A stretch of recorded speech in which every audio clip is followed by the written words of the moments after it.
ఆయన భయపడ్డారా? పరాభవానికి గురవడం ఎందుకని వెనక్కి తగ్గారా? లేదంటే ఇప్పుడు సభలో ఉన్న అధికార పార్టీ నేతలు గతంలో తాము వ్యవహరించినట్లుగానే ప్రవర్తిస్తే తమ పరిస్థితి ఏంటని సందేహపడుతున్నారా?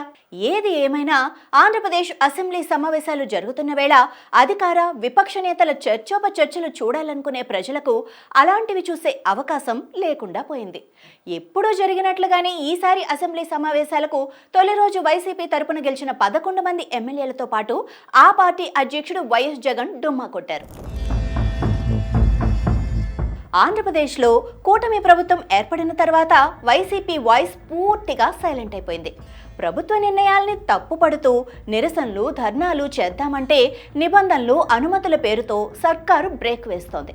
అలా కాదని అసెంబ్లీలో ప్రశ్నిద్దామా అంటే సరైన సంఖ్యాబలం లేకపోవడంతో వైసీపీకి ప్రతిపక్ష హోదా కూడా దక్కకపోవటం ఆ పార్టీ అధినేత వైఎస్ జగన్కి పెద్ద తలనొప్పిగా మారింది.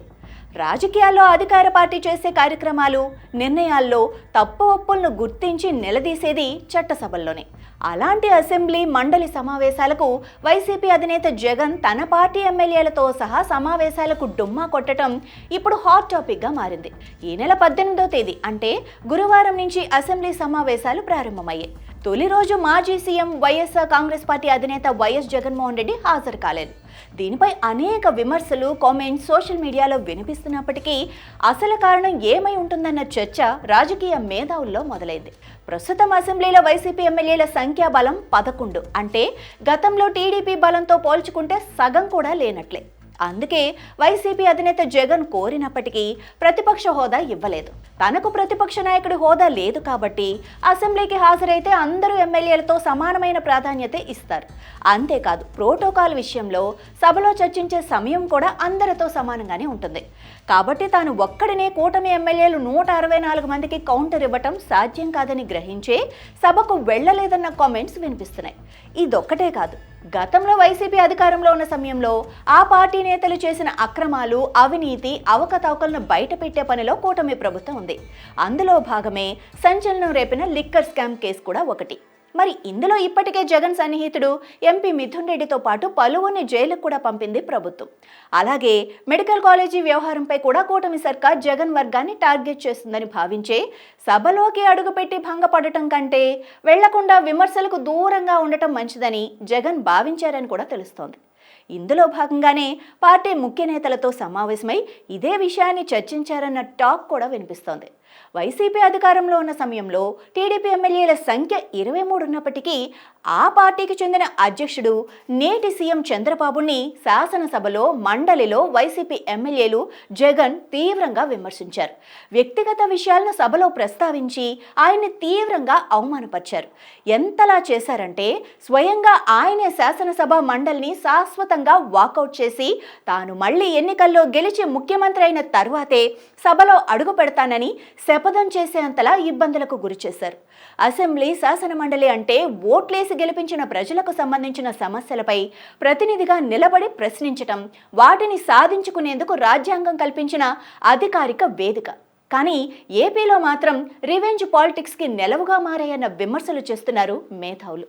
గతంలో టీడీపీ అధినేతను అవమానపరిచాం కాబట్టి ఇప్పుడు సమావేశాలకు హాజరైతే వాళ్లు కూడా తమను హేళన చేస్తారు, వ్యక్తిగతంగా అవమానిస్తారన్న బెంగతోనే వైసీపీ శాసనసభ సమావేశాలకు దూరంగా ఉంటోందని కొందరు అభిప్రాయపడుతున్నారు.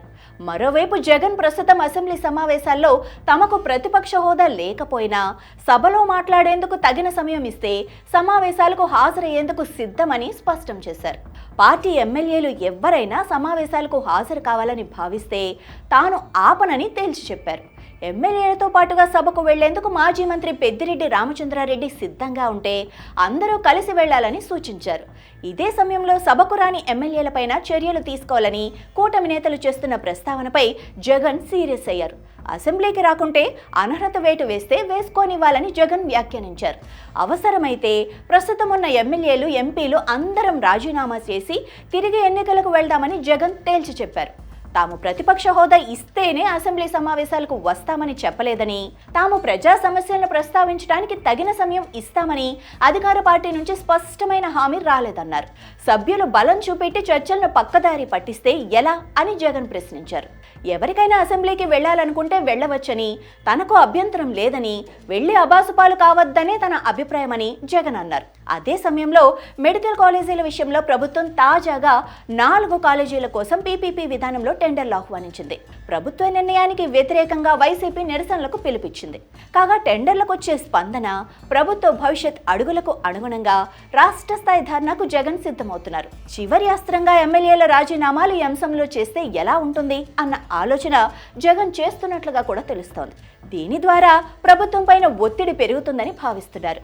దీంతో దసరా తర్వాత రాజీనామాల విషయంలో జగన్ సంచలన నిర్ణయం తీసుకునే అవకాశం కనిపిస్తోంది.